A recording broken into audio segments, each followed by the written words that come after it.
Howdy, folks, and welcome to the podCAST Iron. My name is Laura Mullen-Vermilia, and on this podcast, I interview members of the cast iron art community in order to inspire, educate, and spread ideas about iron casting and cast iron art. Today on the show, our guest is Mary Neubauer. Mary is a President's Professor and head of the foundry at Arizona State University. In her career, she has held positions in many foundries before becoming a professor of art, and her stories demonstrate how much society has seen great change. In her artistic practice, she demonstrates how climate-related data can be used to create impactful works that engage an audience in contemplation about how we as humans are affecting our habitat. Mary, thank you so much for the gift of your time. I really enjoyed hearing about the journey your life has been up until this point, and I'm very interested to see where the research from your upcoming sabbatical trip will take your art making. Thank you for answering all of my questions as I worked to grasp your concepts and how they manifest in your artwork. The podCAST Iron Show is sponsored in part by supporters on Patreon. So thank you to everyone who has joined as a Patreon member to help me afford the production costs of this show. I'd also like to thank the top supporters of the show, which are the Western Cast Iron Art Alliance and Sloss Metal Arts. Sloss Metal Arts is a national center for iron casting and metal art, and they are hosting the upcoming national conference, which is going to be April 5th through the 8th at Sloss National Historic Landmark in Birmingham, Alabama. For more information about the Sloss Metal Arts program, visit their website, which is slossmetalarts.com, and also follow them on Instagram at Sloss Metal Arts. And in 1 week from this episode's release, we'll all be at Sloss, so I really hope that you'll be able to make it too. You can register online for the conference at nccciap.com, which is the conference's website, and they've just released a preliminary conference schedule, so you can check out information about the timings of panels and presentations, the guest furnaces, who's going to be there, and much more. Follow the NCCCIAP Instagram handle to keep up to date with all the conference-related developments in real time. I'm really looking forward to seeing you there. It's been a very long 4 years since we've all been able to gather together in person for this conference, so let's make it the biggest and best one yet. This podcast is also sponsored by the Western Cast Iron Art Alliance, so I'm going to tell you a little bit about them. They were established in 2008, and they are a 501c3 nonprofit organization that consists of iron casting artists in the western states of the U.S. Their goals are to educate, demonstrate, and exhibit cast iron art in the western region of the U.S., and one of the ways that they accomplish these goals is by organizing a conference every 2 years. Historically, the precedent is that a different board member will host the conference, so it moves around from place to place. So start planning to make it out west in the fall of 2024. And I know that that's quite a ways away. We've got plenty of time. And obviously there's no solid dates this far in advance, but I'll keep you informed as things start to develop. And the rumor is, well, I think I may be the one spreading the rumor, but the rumor is that in 2024, the Western may be in California. So a big thanks to the Western Cast Iron Art Alliance and their board members for the support of this podcast. And for more information about their fantastic organization, visit their website, which is wciaa.org. And before we get into the interview, I just want to mention an upcoming opportunity for the display of your large outdoor artwork. The city of O'Fallon, Missouri hosts a rotating sculpture series called The Shape of Community. The Shape of Community is a citywide sculpture exhibition featuring large-scale works of art in prominent areas throughout the city, which are loaned by artists for about an 18-month period. Currently, there are 10 works installed, and you can see more details about them on the website. And for those of you who are watching the video version of this, you can see I have the web address at the bottom of my screen, but it's kind of long. And so if you're listening to the audio version, the easiest way to get to the website is to Google The Shape of Community, O'Fallon, Missouri.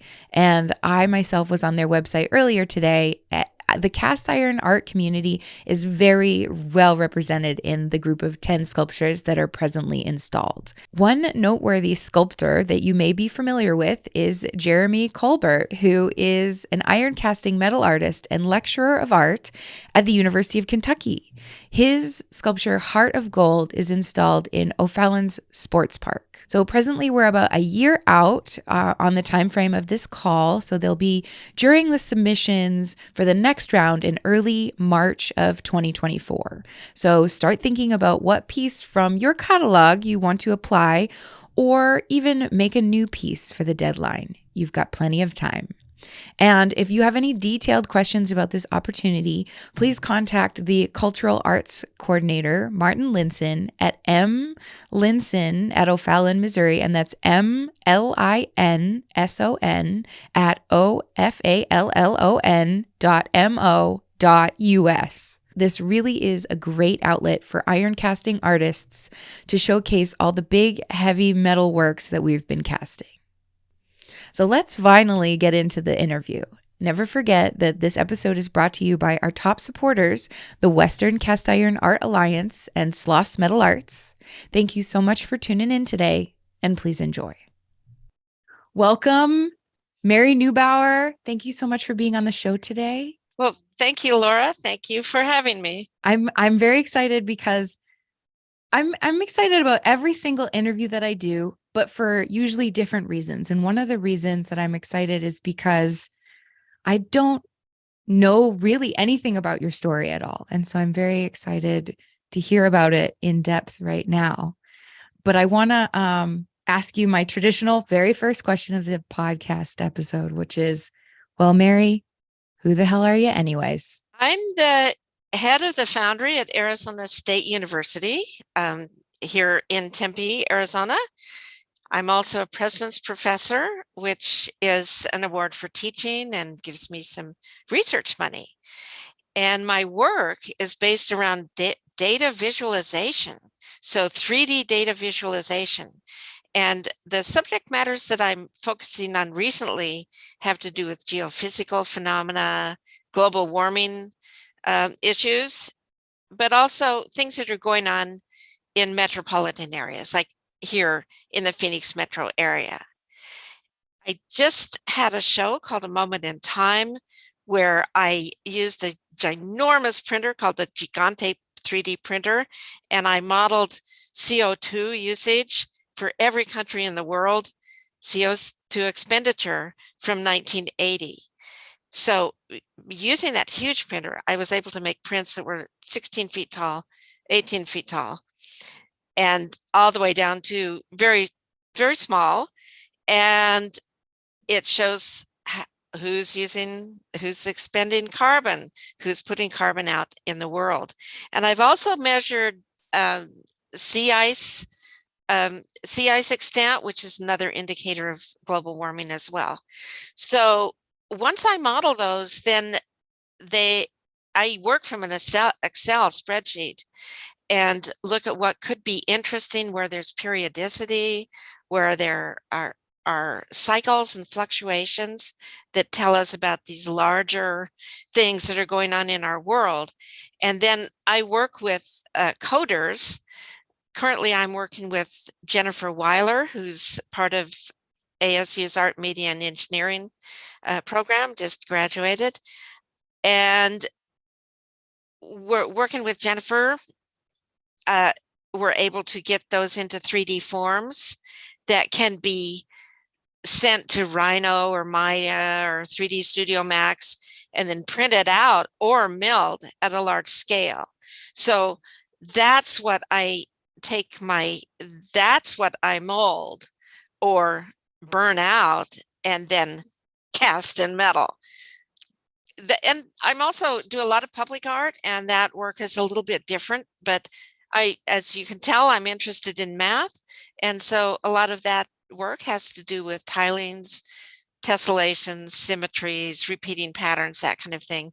And I also work with a media artist, Todd Ingalls, to do public art that's interactive. For instance, that can stream phenomena from the city like electricity or water usage, or can observe the pedestrians passing underneath it and respond to their movements. Wow. You are so multifaceted. I can feel my brain opening. I think this is going to be very rewarding for this conversation. I can already tell is going to be very rewarding for me. I can't wait to hear you elaborate more on these things, but I'm also interested to hear kind of how you developed into this, into who you are today. So let's start. Yeah. Do you want pretty interesting. Yeah. Okay. Let's I'm buckled in. So, well, I was born in the 1950s, and women were very limited there. But my dad was a master mechanic, and he was one of the last generation of steam mechanics. So, as a steam mechanic, he worked for Great Western Sugar and ran all the big steam engines that ran everything at the factory. So I always say that I'm a true steampunk kid because I was out there in the factory with him when I was a little kid, and I was never afraid of the big equipment. So I think that was a good introduction, because then later, as a sculptor, you have to work in shops with heavy equipment. I'd get to ride the steam locomotives. And actually, as a tiny little girl, I thought I would be a train engineer. And I was already wearing little coveralls and little like leather lace-up boots and that kind of thing.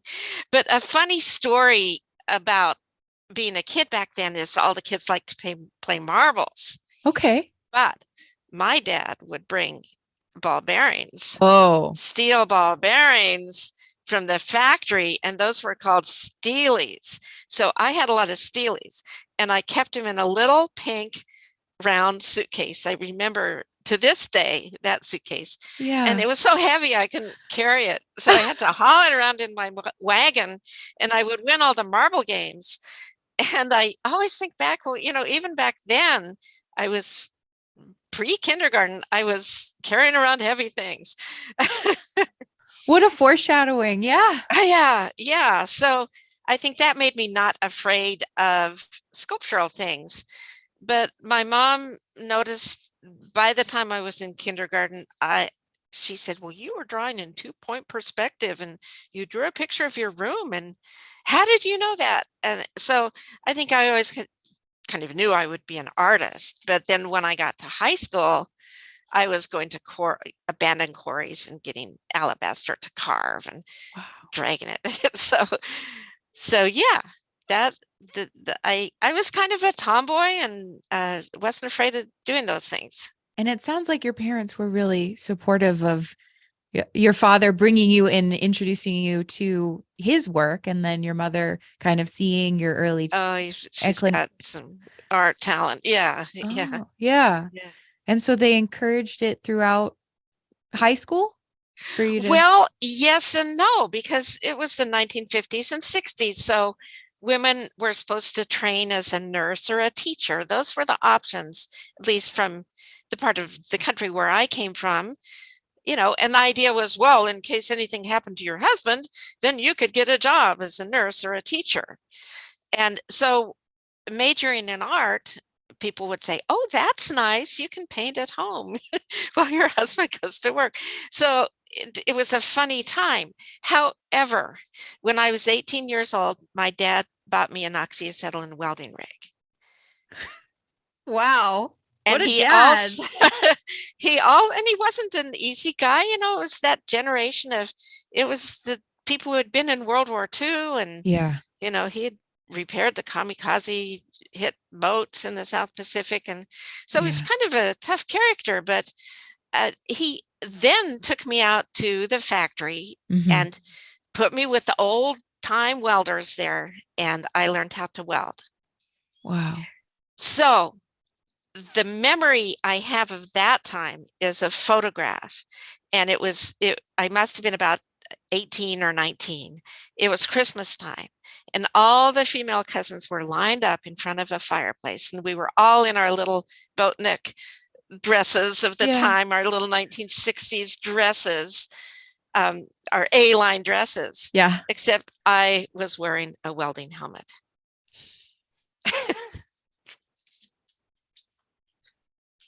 I'm going to cry. It's funny because when I was in, I'll tell you just a little personal story. My dad worked his whole career at the Texas Instruments Yeah. factory in Attleboro, Massachusetts, and it even eventually got bought out and sold to a couple of different companies. But he still kept that same job as a technician.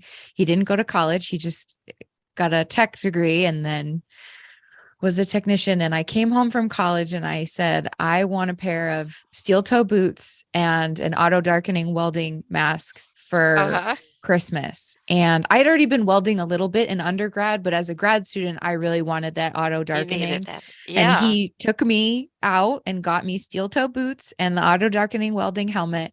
And he told me that when he was at work, he was, talking about me coming home with the other guys he worked with. And he said that he took me shopping and I got new shoes and stuff. And they were like, oh, what? And he was so proud to tell the other technicians that he worked with that he had bought his daughter a welding helmet. And so Oh, I feel a kinship to you there. So yeah. you were wearing a Those welding dads. helmet. I, My dad didn't understand about the fine art worlds, but he understood how to make things. And I mhm, think that's something we'll return to again in mhm. this podcast. Oh, Yeah. I'm so excited.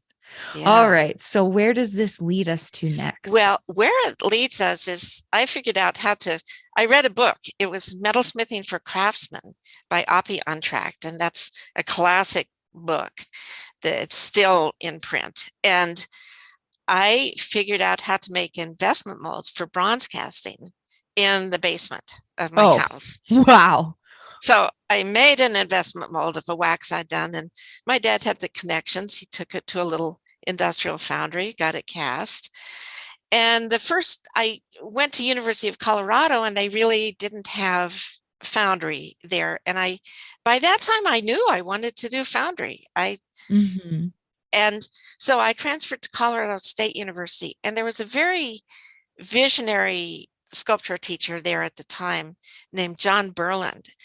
And he understood that while it wasn't happening yet, it would be happening that women would be coming in to teach in university sculpture programs. Hmm. So he saw that coming. And so this was in the early 70s. Hmm. And so he made me go over to the industrial arts department because back then they still had industrial arts in colleges. He made me take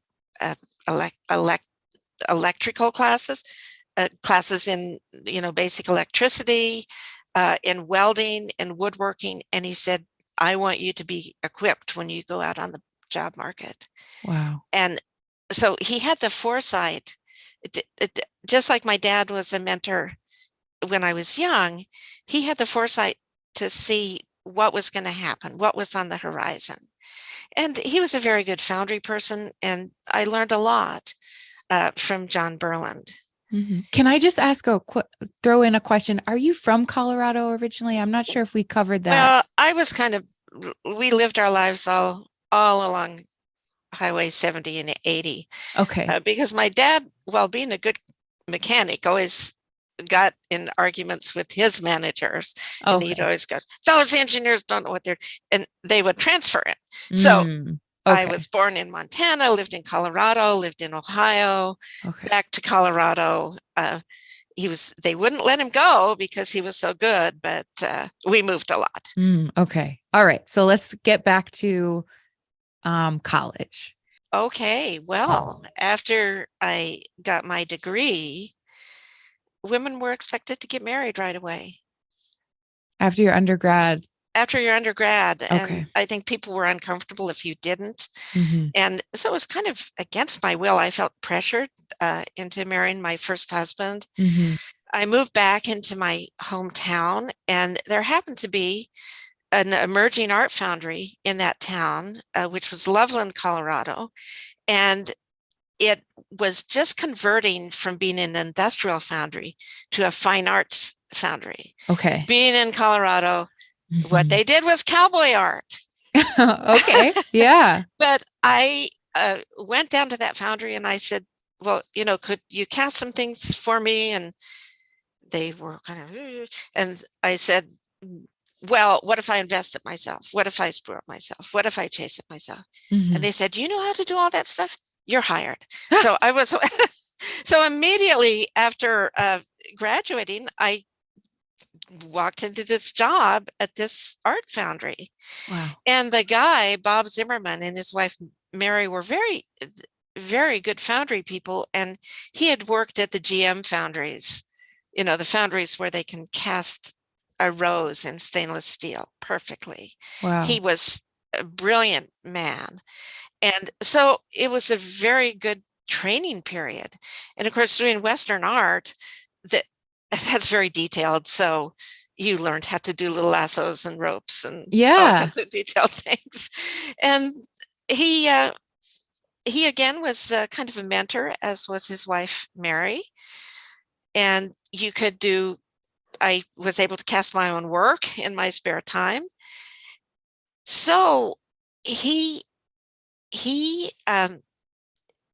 realized that he needed a fine artist as a manager, and he brought in a man called Herc van Tongeren. And some people will know about Herc. He was teaching at San Diego State at the time, and he came out to help Bob and Mary get their business going. Bob was a genius, but he wasn't a good manager, so they brought Herc in. And right after I got married, I got sick with cervical cancer, and the doctors said, well, what they did back then was, if you want to have kids, you have to do it immediately. Yeah. And so I wanted to have kids. So I did. And I was working in that foundry, and they didn't have OSHA or anything. I mean, it's horrible to think back of all those chemicals, and there I was pregnant. Maybe that's why my son is a hockey goalie. I don't know what those chemicals did, but thinking back, it was a really kind of rough working environment for a pregnant person. And Herc was there, and I was about 8 months pregnant with my first child. And he said, Mary, you should go to graduate school. And I said, what? Herc, that's impossible. Look at me. I'm going to have a baby. Yeah. Working at this foundry. It was just, I didn't even think of it. But he saw something. He saw something. And I said, I can't do it, Herc. And he said, you should go to graduate school. And he said, when the time comes, I will write your letter of recommendation. Wow. And a few years later, the time did come. I mean, my kids were still really young, but he did. And so I went to graduate school at Indiana University. And later I found out that Herc had supported a lot of people, a lot of emerging artists that same way.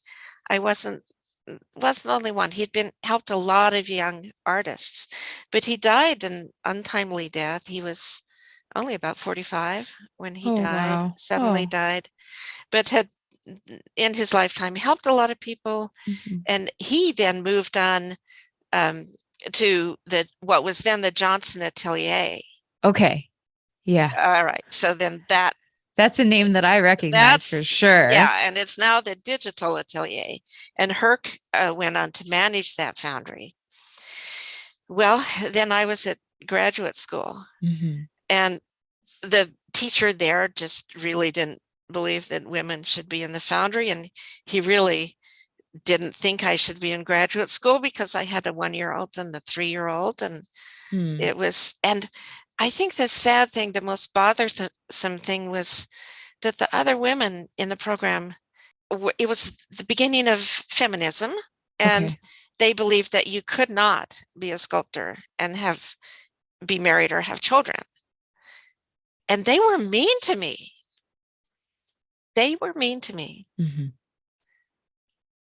And was it because you were pushing I was their married? And yes. And they were it was single, not within their single without children, and they were going to be women sculptors. And I was this little housewife with 2 little kids. To them, we know you weren't. To them, you were not, but yeah. And they were so mean that I was afraid to talk for the whole first year. I just never talked. And they were doing sculptures of things like tied tubes, and this is what you have to do. You have to, and you would like to hope that it would have been a group of supportive women, but it was not. Now later, one of those women sought me out 20, 30 years later, and she apologized. Wow. She said, "I'm so sorry. We were so mean to you." That's a good, sometimes only in retrospect can we look back and amend these things. I mean, because I also, I don't know how old you or she or any of the other women were, but you're probably still fairly young. I was in my 20s. Yeah. And I think youth can have a pettiness and a jealousy and we don't know what their backstories were. No. And, all of those women went on to have their own stories and struggles. And so, but at that time, that was the reality. And also the instructor there didn't let women into the foundry. Now, this was despite me, working at a production art foundry, doing foundry my whole undergraduate. Right. And your letter of recommendation probably spoke to that because it was from, And so he'd let his son in there to help pour. He wouldn't let the women. But Tom Walsh was teaching at Southern Illinois University at the time. And of course, he's a well-known figure in the foundry world because he had really developed ceramic shell casting and brought it from industry into the schools and had a really well-known ceramic shell program. And he helped us set up ceramic shell. He saw that I had experience.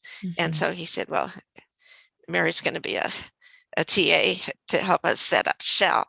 Now, that other instructor never did let me pour metal. Okay. But I wrote to Herc when I was getting ready to graduate, and I said, Herc, I'm out on the job market. I don't want to be in some podunk little place in the middle of, Midwest with a terrible salary. And I said, would you hire me? And he hired me to run the metal finishing department at the Johnson Atelier. Okay. Yeah. And so I left. I didn't even, spring semester wasn't finished. And I moved on. Well, and you already had a job. Yeah. I had a job. Didn't go to graduation, just went right into that job. My first husband then still had more schooling, so he stayed back. I went out there to New Jersey with those little kids. Yeah. And talk about from the frying pan into the fire. It's like going into the Marines. This was a big art foundry doing blue chip art. And suddenly I was in charge of this huge department and this huge budget.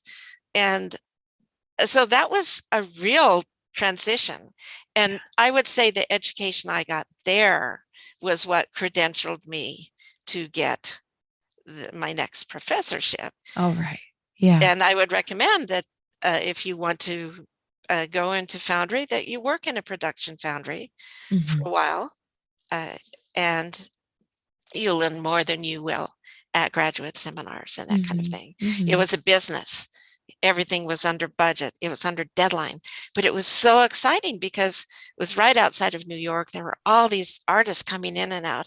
It's like, who's going to be there today? And it was people like, it was Louise Bourgeois. It was Joel Shapiro. It was George Siegel. It was Marisol. Yeah. It was suddenly it was into the big time. Yeah.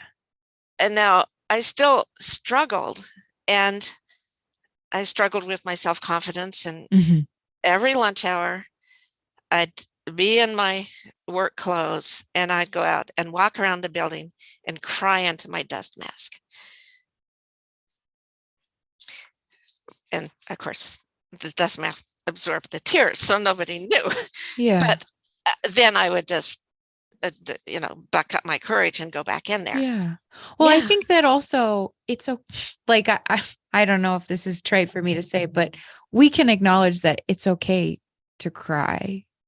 It Yeah. maybe the situation wasn't okay, but it sounds like you had a good support system because Herc was there. Herc was there. Yeah. But was it what was do you have an inkling of what it was? Was it the pressure or the change of pace or Well, having so much responsibility? yeah, I think I hadn't fully built up my adult confidence yet, and it was a big job. And this was handling great big sculptures. Yeah, for And famous artists, like for famous artists. Um, and I think it just was overwhelming. and you had your two kids, you had I had my them, two and you kids. because you were Yeah. taking care of them alone Yeah. because he was still back. Still back in Yeah, I Indiana. mean, that's a lot. That's a lot. I think it's understandable that that was your reaction. Yeah, but I somehow I toughen up and go back in and do the job. Well, because you And could do yeah, you I you could do it. you Yeah, could do it. You I just could needed do it. to Yeah, have a yeah. release, it sounds like. I mean, I But cry in my car a lot. I cry when I'm yeah, I mean, driving a lot. yeah, it's like, oh, And then you get it out I and know. go And back. and a good thing about that was that there were these incredible women artists who were at the top of their field that I Mhm, got to meet. mhm, So, somebody like Marisol, imagine mhm. we were doing a big Georgia O'Keeffe piece. At the time she was quite old, but so there were some role models that I could see. Mhm. On the other hand, there were the old guys who brought in their mistresses.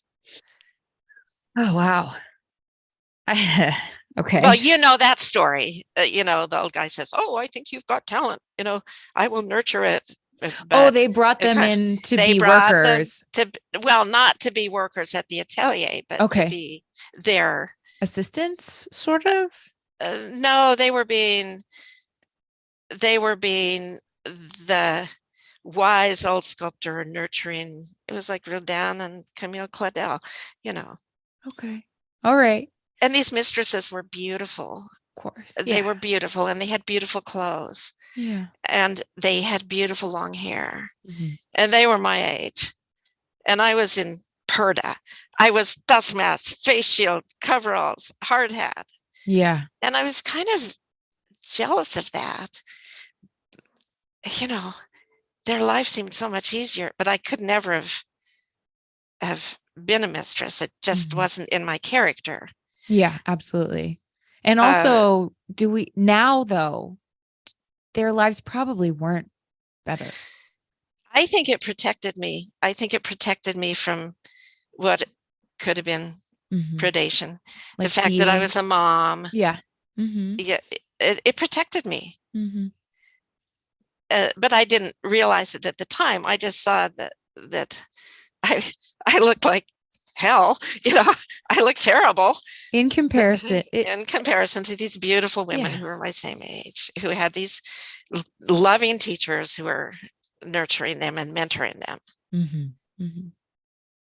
So So that was an interesting kind yeah, of lesson to learn is seeing the other side yeah, of the fence. It seems that's greener over there, yeah, but but I think in the long run, oh it was yeah, I for mean, the best. Yeah. it was for the best Mhm. because I was protected from being put in the position of being a mistress to an Mhm. older sculptor. Mhm. And that happens all the time still. Mhm. But that's where I learned how to pour iron and stainless, the stainlesses and the irons and the cupro nickels. But it wasn't cupola iron like what we see at the iron conferences Okay. because they were melting with induction. Mhm. So that was early 80s. And the first iron conference was what, 1989? Yeah. Yeah. So I had gone out on the job market again and gotten a job in the Cal State system at Cal State Sonoma. Uh-huh. And of course, all my friends on the East Coast said, "Oh, we're going to lose you forever. You're going out there." And, all those artists just wear white clothes and drive sports cars and they don't really. But it was a really lively scene in the San Francisco Bay Area. And Uh-huh. I was hired because I had worked at the atelier. And Sonoma State had a foundry that had been defunct. Had fallen into disuse, and they wanted somebody who could bring that program back to life. And it was a beautiful, beautiful facility right in the San Francisco Bay Area, Wow.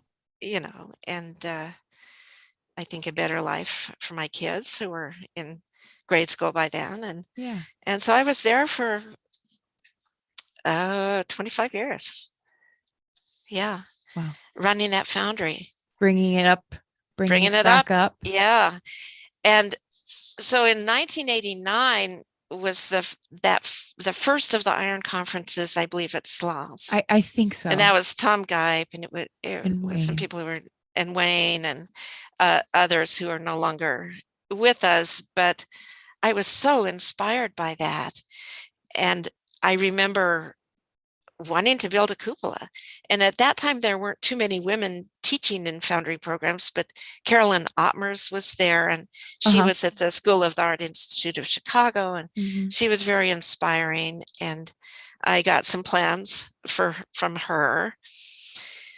Ruth Kohler was there. I remember her talking about the Kohler iron residency. And I remember thinking, they'll never take a woman.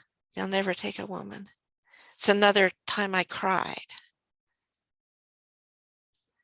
I just was sure that was never going to happen. But it did later in my life.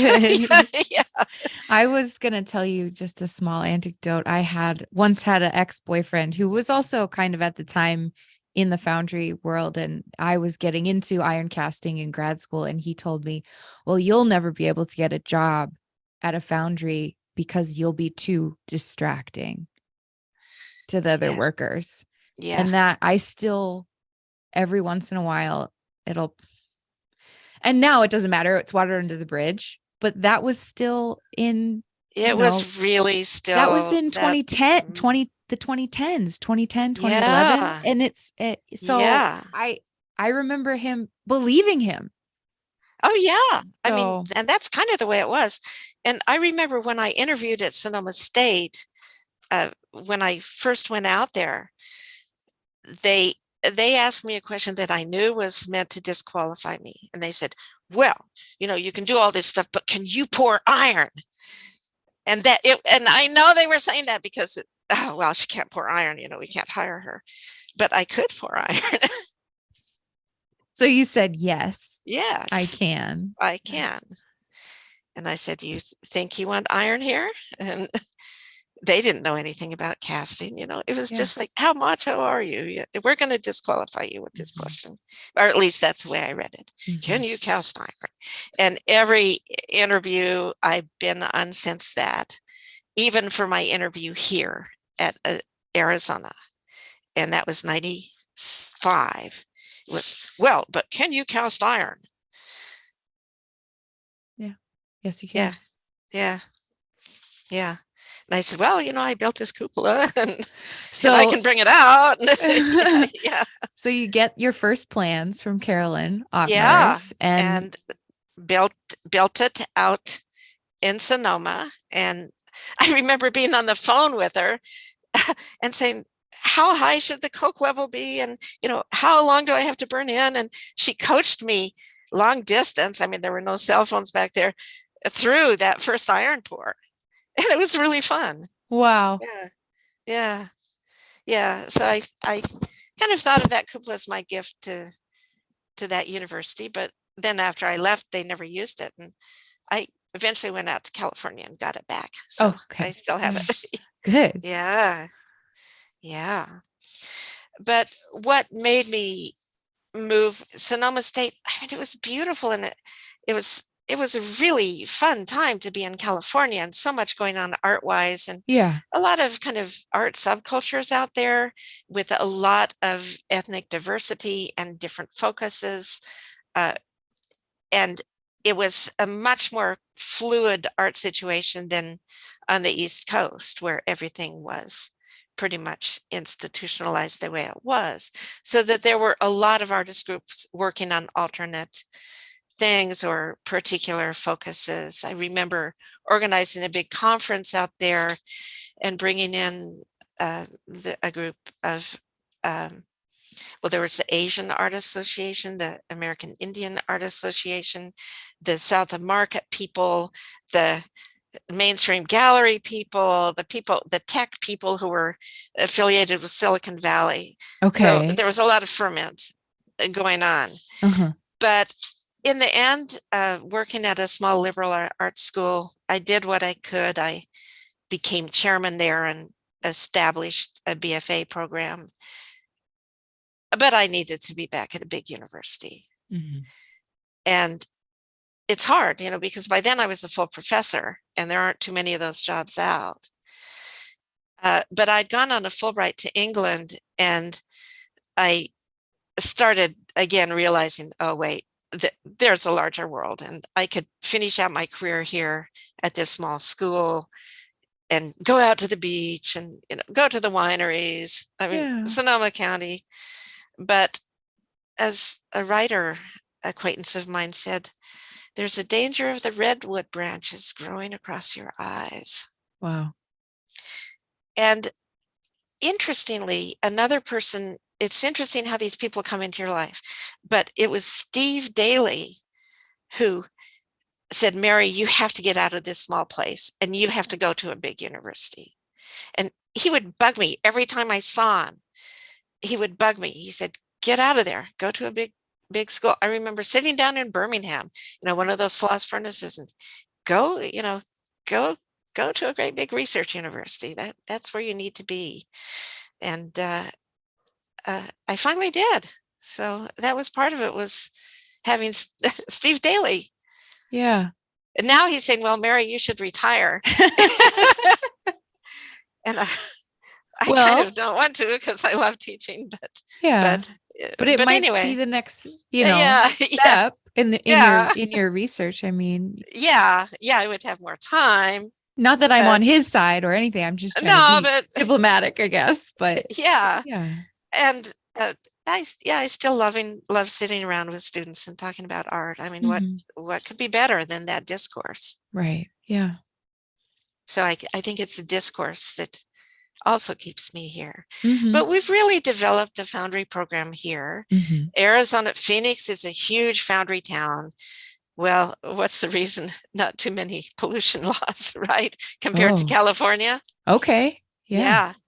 And so there are a lot of foundries here in Arizona.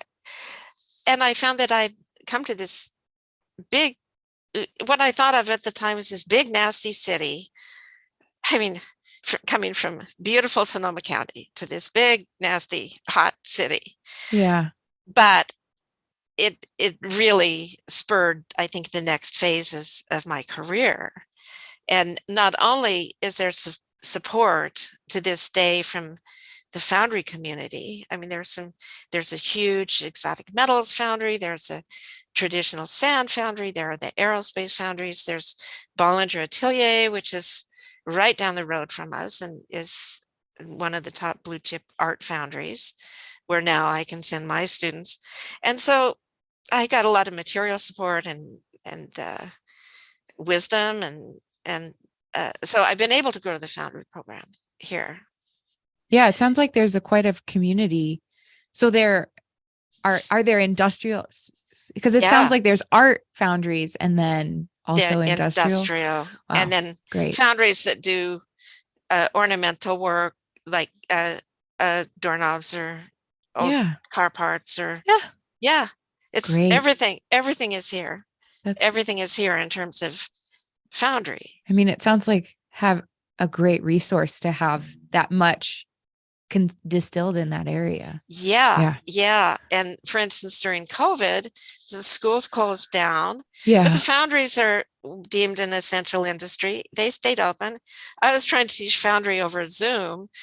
And so one of the foundries, Eastern Products Division, said, oh, we'll cast the students' work. Wow. That's great. Because so it was hard, but the students got some work cast.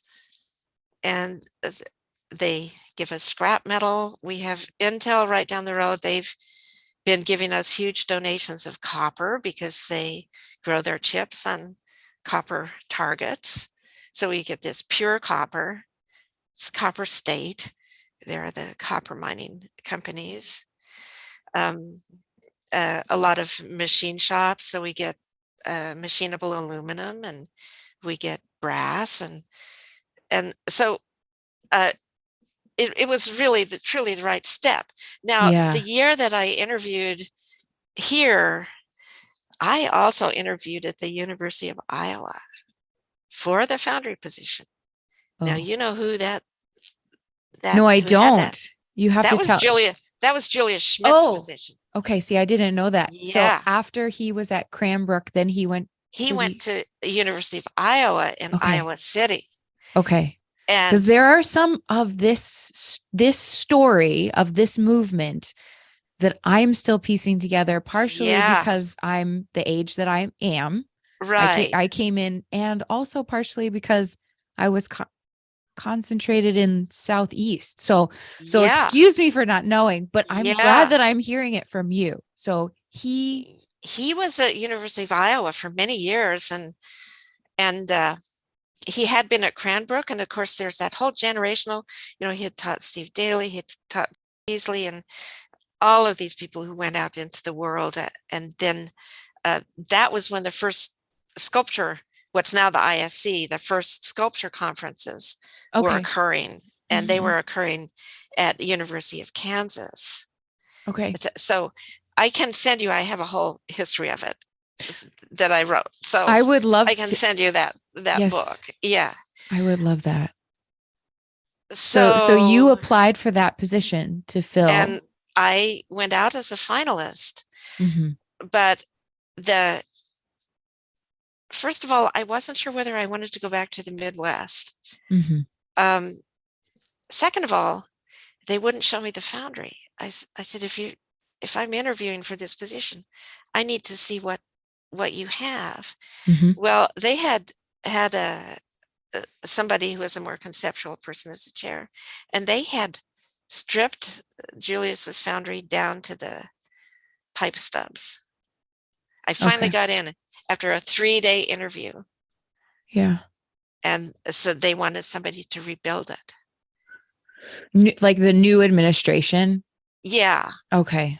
Well, so yeah. you would have So been starting from ground the zero. zero. Yeah, yeah. And as you know from talking to many people on these podcasts, foundries close, then they open. Administrators close foundries, then they think, oh, wait, people like this, and they open them, and they open them, and they close them. So that was what was happening Yeah. at University of Iowa. And so the chairman at the time wanted to rebuild the foundry, but they were only a temporary chair, and they couldn't offer me tenure for the first year. Mm, And I thought, this is going to be 3 years of my life just rebuilding this whole thing. And yeah. at this point in my career, do I want to do that? And Mm-hmm. I think in the end they went in another direction. And then I had this friend, this colleague in California, and she called me like at 6:30 one morning.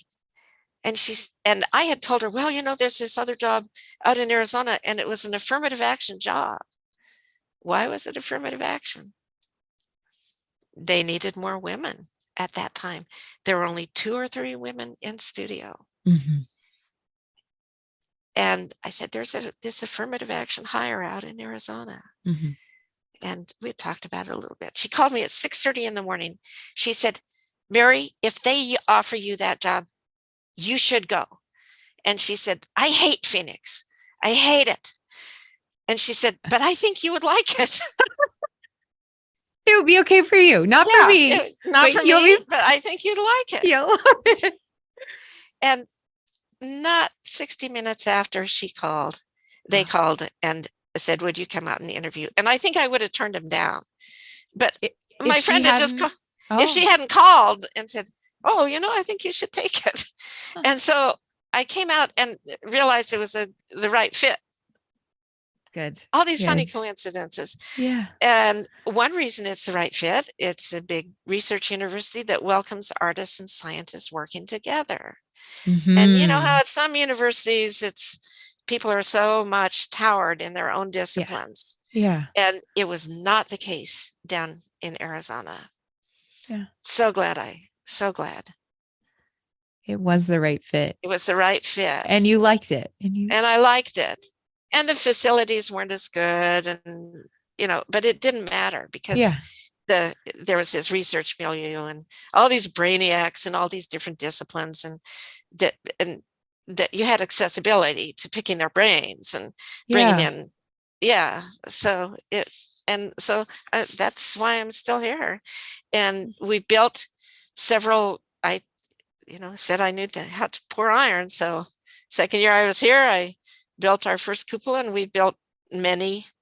Sometimes we have a research class, so Mm-hmm. sometimes the cupolas go with the researchers when they graduate. Mm-hmm. But right now we have a cupolette that we can use. Mm-hmm. And then Mm-hmm. Ted Uran, who had studied at Southern Illinois University, Okay. Yeah. was going to grad school, and he got drawn back to Foundry. Mm-hmm.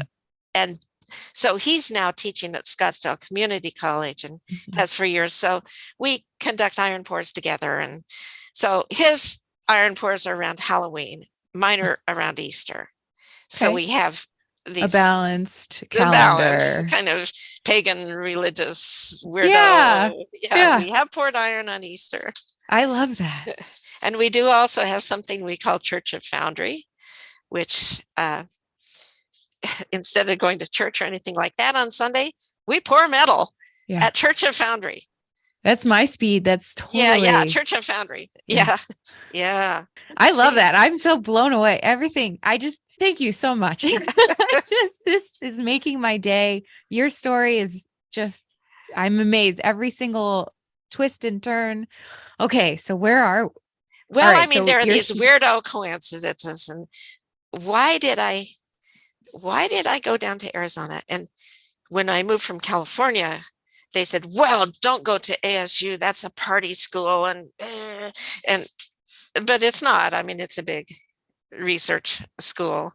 But everywhere I left, they said, why are you leaving? We're the best. And so it makes you realize that everybody thinks they're the best, but there are many best things. Mm-hmm. So in terms of, I would say our foundry, we have really close affiliations with the American Foundry Society. Mm-hmm. And there's a subgroup of that, which is called the Foundry Educational Foundation. Okay. And that's for students in foundry. And mostly it's students who are learning to work in industrial foundries. Mm-hmm. But art foundries are part of the industry. And so we've become an affiliate member and get a lot of support from them. We're going up for full accreditation probably this year. And so even though schools funding comes and goes, it depends who's the chairman and all that, but we have a lot of support, and they gave us a great big endowment. So congratulations. That the school can't get a hold of. Good. Yeah. That's really nice security. It's really nice security. And validation. Yeah. Yeah, because they want the next generation to go into the field. It's still an active field. It's a changing field. We all know that a lot more women are going into it. And even in the foundry industry, there are a lot of women going into it. When I was in California, there was a great big foundry called Phoenix Foundry that was run by a woman, great big iron foundry in Oakland. She was the fourth generation of a foundry family. Wow. So the field is definitely changing. And I think another thing that is going to change it is the advent of 3D metal printing. Yes. It's a company that's in the ASU research park called Phoenix Analysis and Design Technologies, PADT. And they're they research and explore all kinds of advances in 3D printing. And a few years ago, they came out with a desktop metal printer. Now that I think it didn't pan out. It didn't pan out. Mm-hmm. But it will eventually. And there are big companies like Honeywell who are working on it. Mm-hmm. And there are companies over in Europe who are working on 3D metal printing. So I think that'll be part of Foundry. And I think also people are now printing molds, as you Yes. know. Mm-hmm. So if I were to give advice to people going into the field now, it would be to have digital chops. Mm. Yeah. And we see that Really, more and more. And I yeah, feel like you and, I just interviewed David Lobdell, and he's yeah, been in yeah, 3D printing, but also yeah. there's, Jim Wade, and I shouldn't even name anybody. I shouldn't even, because it's like, there's no excuse, especially for somebody in my generation You got to or have it. Yeah, younger. It's like yeah. it's not an ageist thing. Anybody No, now can learn it. And you're saying we should. yes. And I And hear that. and another thing I'm saying is that that's the new boys club. So we women we women have to break through that digital barrier now. Get in there. Got Yeah. in there in the foundries, but now it's digital. Yeah. So anytime you take something to a big foundry, that they're probably going to scan it, or you'll bring the model in a virtual format. Mm-hmm. And that's the way things are done now. Mm-hmm. Mm-hmm. So It's exciting it because there's is. always going to be the love for the traditional handwork. I mean, we see that in Exactly. many mediums too, from woodworking, metalworking, but also textiles. Like there's always the romance of the Making, traditional. yeah. Yes, that's not going to go away. But also, Well, what can we gain yeah. from these the new forefront Yeah. of technology? And they're tools, just like there were tools, air tools and electrical tools and hand tools. So it's a new generation of tools. It's not going to solve the art problems. Mm. It's a new tool. Mhm. As one of my colleagues says, artists now, or sculptors especially, are preservers of the history, industrial history. And I Mhm. think you could say that of any of the maker professions, Mhm. textile artists, metalsmiths, Yeah. printmakers. Mhm. Mhm. Uh, but so we need to carry on those traditions because they have value, Mhm. and have value in a certain way of thinking and making a certain kind of art. But then the new always comes in, Mhm. and the Mhm. old skills, I think artists are the ones who are preserving them. Yeah. And there will always be people that love every aspect of any material or technique or Yeah. history. And so I think what I'm hearing is that we don't have to be afraid of it. We can just embrace it because there's infinite room for all of these things. Yeah. Yeah. Yeah. And some people don't like to work digitally. I Yeah. really do. Mm-hmm. But uh, there's room, as you say, for Yeah. old and new. Oh, that's so encouraging to hear.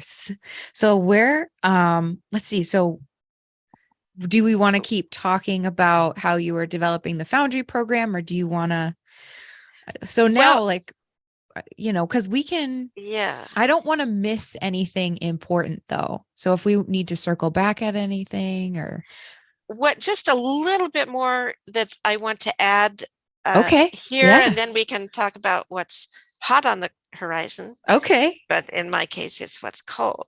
Oh. But before going there, I think my approach to iron, my interest has been more thinking about it and writing it. I mean, I pour iron. Mm-hmm. We pour 4,000 to 6,000 pounds of iron at Mm-hmm. our iron pours. Mm-hmm. It's part of what I teach in Foundry, but it's a foundry where we are formulating our own copper alloys. We're using white bronze, silicon bronze. We have people from other disciplines coming in. So for our anthropologists, we made a Bronze Age bronze. So it's part of our repertoire of metals. a A lot of lot of cross. crossover. Yeah. Yeah. So oftentimes when I make a mold of something, I'll cast it in iron, but I may also cast it in aluminum or white bronze or Hmm. something else.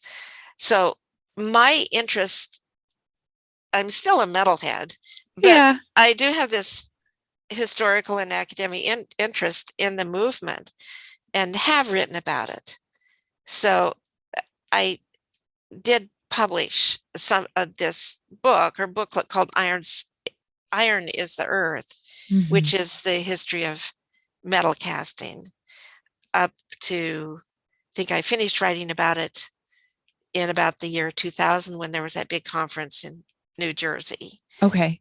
the And that big was international. yeah, the international at Yeah, Johnson Atelier. And I've heard many yeah, people reference that conference yeah, as yeah, a very big important point in their stories. Yeah. yeah. And it was Butch Jack, myself, and Jennifer Shun who ran that conference. And it Hmm. was really an important conference. It was the biggest conference that we had to date. Hmm. And everybody was there, all the generations. You know, Julia Schmidt was there, Tom Walsh, um, Ken Payne, all the way up to the newer generations of people. Yeah, and they hosted that conference twice and now travels around. I appreciate the work that one of my former students, Katie Hovenkamp, has done to Hmm. do the conference up in Pennsylvania. So it's really interesting now to see these next generations taking charge of the conferences and making it truly international. Hmm. Hmm. And so you were just and we talked about this just a little bit right before we started recording, but you were, I was or in Berlin. you were in Berlin. Yeah, Yeah. I was in Berlin, and two existing current students and one former student were there. Hmm. And so I was really proud of that. And yeah, that I think that was a very good conference. And I'm going to the Iron Tribe, David Lovedale's Iron Tribe next. Okay. Yeah. And then I will are also you be going to be there? there. I am. Oh, good. It's Good, like good. it's always been a bucket list thing. Oh, yeah. And I heard that if I was gonna go, so I was also at the Western. I was lucky enough to go to the Yeah. Western in South Yeah. Dakota. And I heard a rumor that if you're gonna go, you gotta go now. And so He's done a very good job over the years. yeah, Yeah. so I bought So tickets and I will see you good, good. there. Yeah. Okay. Well, a bunch of us are coming out there, and then a bunch of us are going to Sloss. Mm-hmm. Mm-hmm. And who knows? Who knows?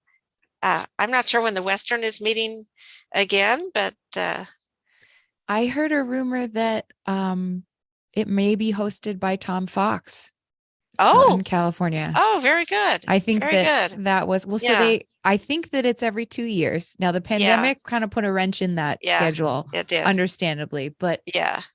so they just had it this past fall. So I think I'm anticipating 2 falls from now and budgeting for California. Yeah. Yeah. Well, there's quite a bit going on in California. Yeah. It's not what's interesting is that every region of the country has a different sensibility and attitude toward iron, different availability of materials. But Mhm. yeah, there's the Western, there are the California people, Mhm. there's Southern, the South has been Mhm. incredibly active, but now there's the industrial North. And Mhm. yeah. We have so much to look forward to. That's one thing Yeah. I'm very excited about being a part of this. And I really feel like I don't, you can never know a movement's heyday until retrospectively, I think. Yeah. But I feel like with the powers that we have with connectivity and the internet, things are really growing. I mean, some programs, academic programs or different things, inevitably there will be cycles. But I Hmm. think that I mean, would you say the community is bigger now than it's Oh, ever? it's Yeah. yes, and it's really surprised me because I didn't think it would go through this many generations. I thought, but I think one thing that these iron conferences do, the ISC started out where they were doing and making, and now it's more panels and presenters and artists coming in and out. So the iron conferences are one of the few where you do and make. And there's not so much a hierarchy of fame. It's kind of outside of, obviously, it's outside of the blue chip art world. I mean, there are some intersections, and certainly people like Bourgeois or Jean Heistine or others who, Duduché, who cast in iron, but it's a movement unto itself. I look at it as a subculture, but I think subcultures can be good because they allow for differences. They protect their members by providing a social safety net in a way. Friends that will be friends for life. Yes. Yeah. And truly will. I mean, they have turned out to be friends for life. Of all my groups of friends, they are the friends for life. They tolerate eccentricity. They tolerate experimentation. They're in what I wrote in Iron is Earth is they're like modern day nomads. They go across the country carrying their cupolas and their molds, and then they have shows, their own exhibitions, and the work is getting better and better every year. I think it's people yearn to do something with their hands. Yeah. And you don't get that. I've got a whole bunch of engineers now. Engineers and material scientists are coming into my class out here. And they said, oh my God, it's so nice not to just be in front of a whiteboard, because everything they do is whiteboard lectures, and they can watch the metal crystals form and they can do the metallurgy. So what after our interview, the follow-up, I do want to talk about that, because I think several books have come out on it, and that what has happened to the visual thinkers, the architects, the weavers, the sculptors, the welders, the mechanics, all of these maker things, I think I have, because there was we hit on it a little bit when you were talking about the kind of crossover that you have right now that you're access to. And I had a thought, but a lot of times in interviews, even if I have a thought and or elaboration, I'll kind of hold back because I want to hear the whole story. But yeah, I want to talk about kind of kind of back and forth, I guess, about that topic. So I'm going to write a little note. I think that there's going to be a change. And when you think about how long art has been taught in universities, it's not that long, because art used to be taught in art academies, and art departments started going into universities in a serious way, maybe in the 1950s. And there are good things about that. It's like all those brainiacs, all those scientists, all those geologists, all those people that that can inform your work in a way that an art academy does not. But the way the universities are now is they're word-centered, they're verbal. I just finished my annual review. You'd think they'd want to look at your portfolio. What did you make this? Forget about it. It's all citations. It's all writing. No visuals. No visuals allowed. And of course, a lot of academic disciplines are verbal, they're word-based, and they're text-based. So by art departments going into institutions that value words and text, we're not an uneasy fit, I think, in some ways. Yeah. I mean, some specific people excel. There's diversity in everything. And there's going to be some amazing artists that are also wordsmiths and kind of can fit in that parameters, but it's not all of us. And I not all definitely of us. Don't think I would do well in that arena. So that's tough. And to teach in universities, you have to be able to write. You have to be able to sit in front of the computer and write all these things. And then where is your studio time? Yeah. It's because it's all documentation, all citations. And so I wonder where art is going. Mm-hmm. Yeah. I really wonder. Now, things might adjust and swing back, things swing Yeah. back and forth, or the teaching of art may go somewhere else. And I sometimes I think, well, maybe it's all the maker shops that are popping up all Oh over. yeah, the like maker spaces and The stuff like maker that. spaces, Mm-hmm. as an economic model, they're not, for the most part, sustainable, but people Mm-hmm. love them. Yeah. And there's that urge, not only artists, but all kinds of people to make things with their hands and to Oh yeah. make stuff. And we're little animals with hands. And Yeah. I think there's some kind of mind hand intelligence Mm-hmm. that is being overlooked. Mm-hmm. But I think as humans, we're hardwired for connection to each other. And Uh-huh. that goes back to, this community and these will be our lifelong friends. But then also we are hardwired innately to work with our hands, I think. Yeah. And I mean, there's why do we have something hands? there's Yeah. something also gratifying, fulfilling that you get from making something yourself and Yeah. bonding with people that are helping you with that making. Yeah. Yeah. Yeah. Which sculpture and certainly the foundry community Yeah. does. Yeah. So I think that those are reasons why it's persisted. Yeah. And I do wonder what's next. And Yeah. so maybe I'll propose that for a panel at SLAS. Mm-hmm. Where's the locus of art education or making Mm-hmm. the art of learning to make things? Where's that going to go? That's very interesting. And I'm It's excited. interesting. Yeah. Yeah. Already here at ASU, we have a school within the uh, school of, well, it's art, architecture, the Mm-hmm. arts, that is arts, media, and engineering. All right. That's an interesting grouping Yeah. and an exciting Yeah. one. It's super exciting. Yeah. And sometimes I think we're going to maybe head more in an engineering direction Yeah. because engineers make stuff and figure out how to, and material scientists as well, Mm-hmm. Mm-hmm. how to deal with the material world. Mm-hmm. Sometimes I think it's going to go to maker shops. Sometimes I think it's going to go underground to small alternative schools and workshops, Mm-hmm. but I don't know.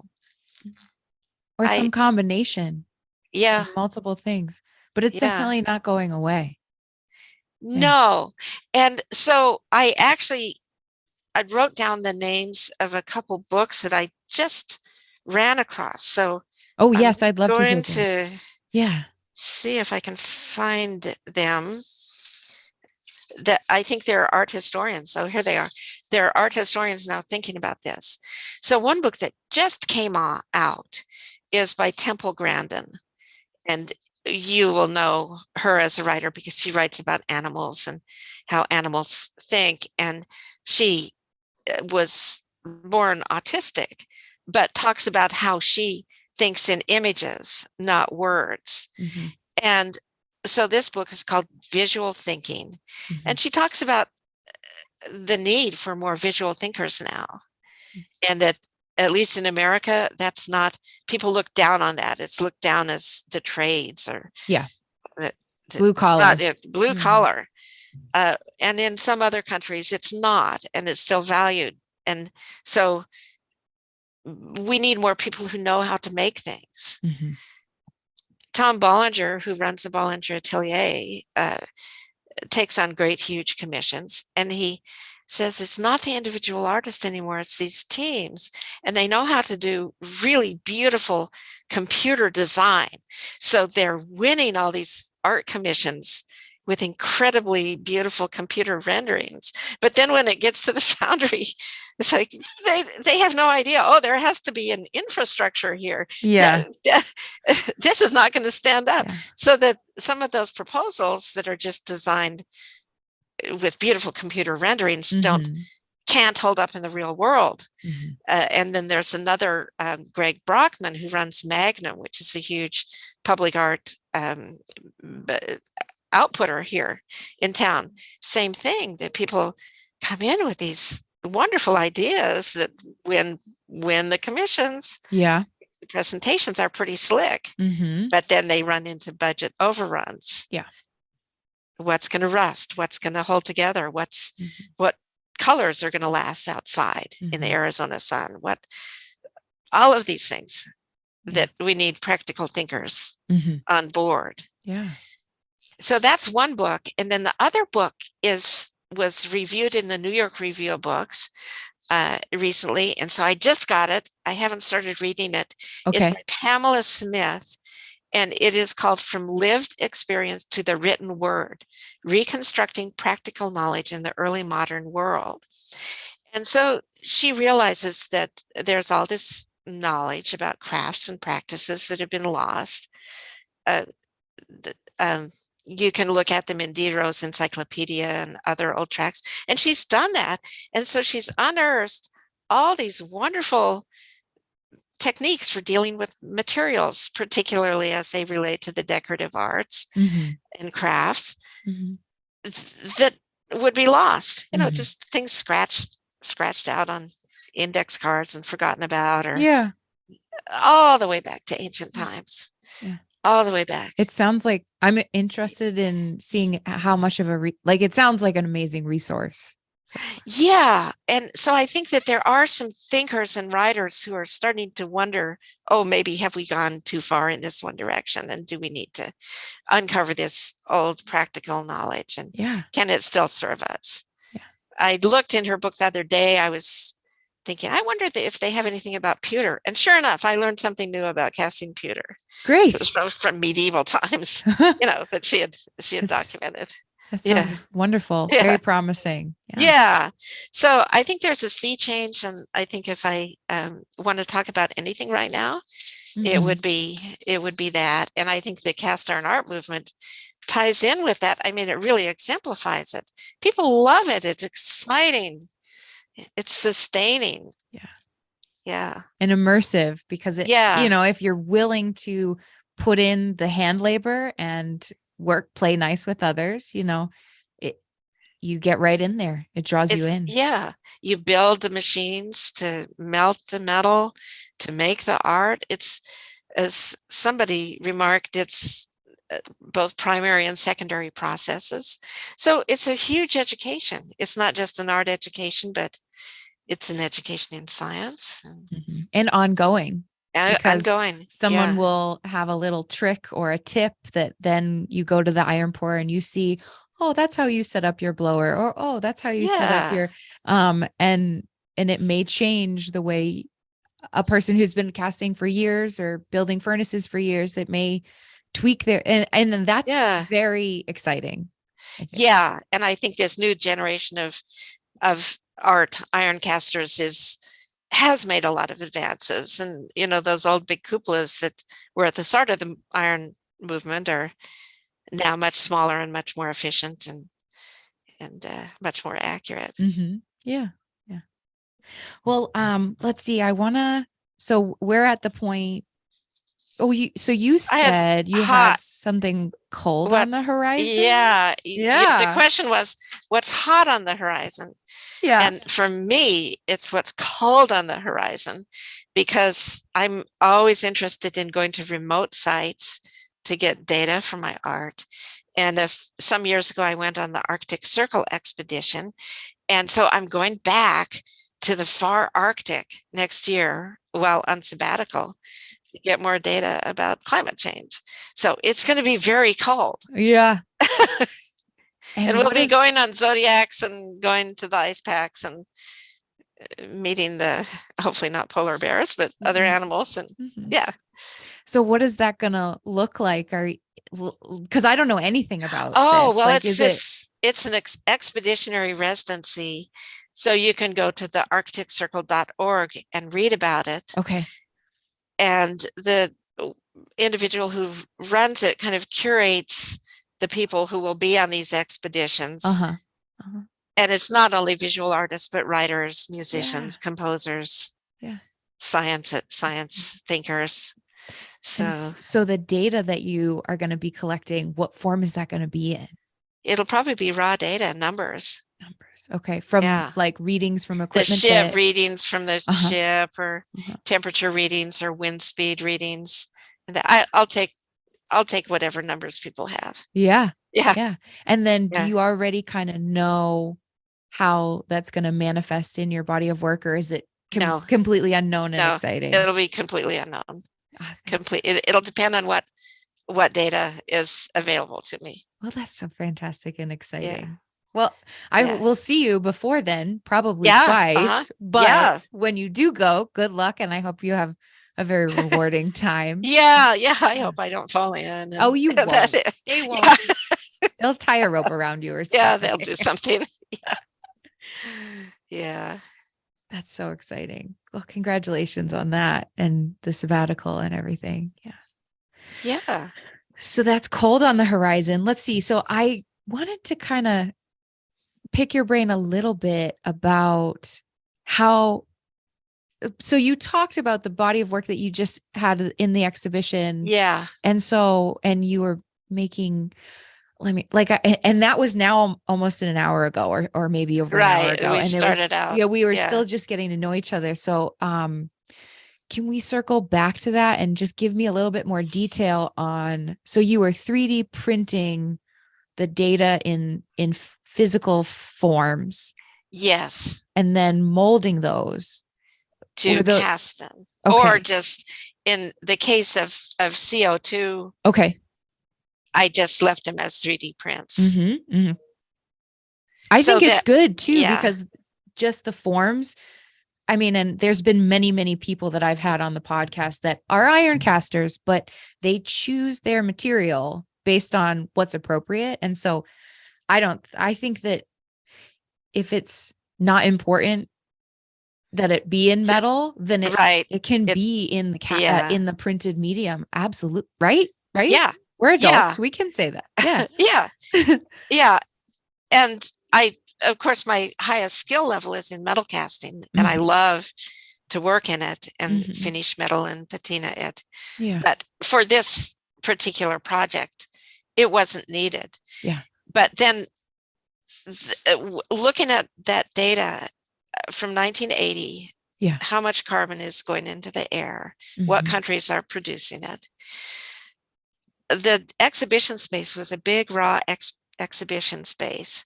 So I could print in sections the carbon output of countries like France and Germany, and of course, and then Brazil and so forth. But the United States is the worst carbon emitter, carbon dioxide emitter, and it's going down. But by comparison, the model for the United States would have been 82 feet tall. Wow. And that's keeping the proportions. Yeah. It's scaled. It's not, it's the pure numbers. That's how scary it is. And so we can say we're the largest emitter, but few people know how bad it is. We're really the largest emitter. I couldn't make models for, and then next China, India, then Russia. All of those we had to put them in augmented reality because they're completely out of scale to all the other countries in the world. So that I think it's maybe one of the more political pieces I've done, but I do think that it's, and I don't know whether people, really took it in, where I think a lot of people are kind of in denial about it. Yeah, I can see that. I mean, it's it's kind of painful, and also it's hard as an individual to know what you can do to make a difference. And so it's easier to just, avoid it. Yeah. Which isn't a good way to be. And then we're running around talking about foundry and that we're burning coke. And of course, what artists do is just a drop in the bucket. Yeah. But we are working with Stephen Coles and John Galt at Skidmore to try to develop a more sustainable way of melting iron. And that's exciting. And I feel like I've heard, because I didn't obviously go to the international, but I've heard that was a big topic in Germany this year, was other ways of getting the material that we love. It has to be. It has to be. And we're working. I think as a community, we're working towards it. The graph is going down. Yeah. But the graph is 82 feet high. And I know. But I did work with Todd Engels again, the media artist. And so he was able to model all of those countries in video, flybys. So we've got it. It's just hard to comprehend. And I'm not sure what, after addressing climate change, it's kind of the biggest issue facing us right now. Yeah. So what else to make in art is sometimes it's an existential question. Yeah. Well, I think as individuals, we say what we need to say, and that's where you're focused. Maybe the best you can do. Yeah. But any more questions about those 3D models? Or I've got some. Hang on. Okay. Take your time.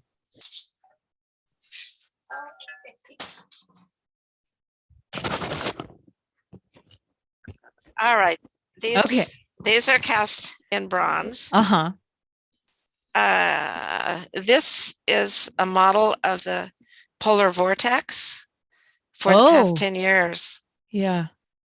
And that, that's that band of air that swirls around the polar areas. Okay. And it's breaking down and destabilizing.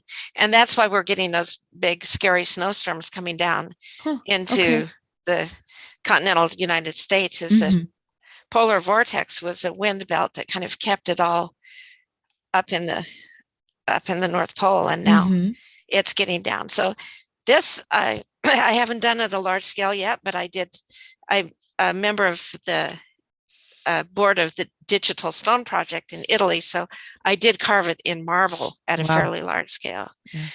Yeah. So that bronze that you were holding, what scale is that? What is it in marble? What is that that percentage scale? Like, is it I'm gonna guess like a 10th scale, or is it or you might not know off the top of your head, and that's okay too. It's just data in the virtual world. So you can count, 1, 2, 3, 4, you can count 10 years. And then the highs, it's measuring the wind speeds in the polar vortex. Across this way, across 12 months, and this way through time. Oh, right. I kind of get, I'm so unpracticed in this type of thinking. It's very interesting to me, but I am sorry if I sound a little silly. Well, and you never can tell how the computer, those 3D programs, never can tell how they're going to look at those lines of data. So this one is well flow. So it kind of looks like a sand dollar. It's beautiful. But there's an old well here in Phoenix that still supplies the city. And it's called the North-South Well. And this is 1 year of water flow. Yeah. And it's kind of flat, but there are months that there's more flow. Yeah. And more months that there's less. How interesting. And that just is, you plug in the numbers and the data, and then that's generated, and it's generated, and of course you have to mess around, and sometimes it comes out making no sense, and other times it does. So this one wow. Okay. It looks yeah. And that's tiny because I've cast that 4 feet high in metal. Wow. That's amazing. So if anybody's listening, it kind of looked like a very undulated wreath, sort of. There's a penetration in the middle. Yeah. that was I just generated. made it Yeah. into a torus in this Yeah. case. But this is from a satellite that is situated above the North Pole that looks at, well, the core of the Earth it's not completely liquid, it's not completely solid, but it rotates at a different speed than the crust. And this polar satellite measures the rotation of the Earth's core. And that's what is the content of this sculpture. The piece is The beautiful. movement of the Earth's core. Oh, but that concept is kind of overwhelming to me. Kind of tells you that there are these big, long cycles in nature, and as little humans, we can't really comprehend them. They're huge, Yeah. centuries-long cycles. But now we have instruments that can, and maybe if we can look at some of those things, that we'll be more knowledgeable. Yeah. And looking at a graph isn't very interesting for a lot of people. Yeah. But, holding something in your hand, that makes it more real. Yeah. So it wouldn't be so interesting except to maybe statisticians. And my second husband, my husband now is a statistician. So, he can kind of help me too. And with these big files and say, well, this is promising. This is, That sounds like a rewarding he can partnership. just look at the numbers. Yeah. Yeah. So I got into when I came out to ASU. So I think that's where a big research university it certainly opened my mind to these possibilities. Yeah. And I mean, I didn't obviously know much about your artistic practice before, but from what you just showed me, it sounds like it brought you to the next step in your body of work. Wow. Yeah. Uh-huh. And it's really interesting to me. It's I just feel like maybe if you can hold it in your hand, it becomes more real. Again, maybe it's that hand-mind thing. If you look at a chart saying, oh, look at the polar vortex, it's out of control. Then you look at it. Yeah. But here it is. Yeah. And it's more engaging too. Yeah. I don't know whether a lot of people oh, here's an interesting one. This is the interstate flow of electricity. So it's just a raw casting. It's not finished yet. Yes. It's cycles of electricity. How states have exchange on a big grid. That data tracks those waves of electricity. And was that tracking waves over years or over? I believe it was 10 years. Okay. And was it a specific area or? Western states. Okay. Yeah. Wow. And that demonstrates the growth from the smaller point. No, I put in the taper really as just a cyclical graph.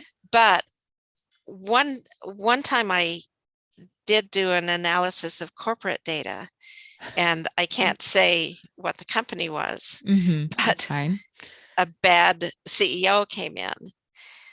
And so the data was over quite a few years, and you could see, and it was the number of complaints coming in to the company. Okay. And so you could see, this flow of complaints. But then when we realized it is a 3D form, you could see where the bad guy was. It was outliers. There was an outlier. And you could see it in visual. You could see it in physical. Wow. You could see it in physical form. Wow. Yeah. That's so interesting. Isn't that funny? Yeah. And then when I was doing the CO2 analysis, of course, things changed when the Soviet Union dissolved. So that was, I think, between 1990, well, it was the end of the Cold War.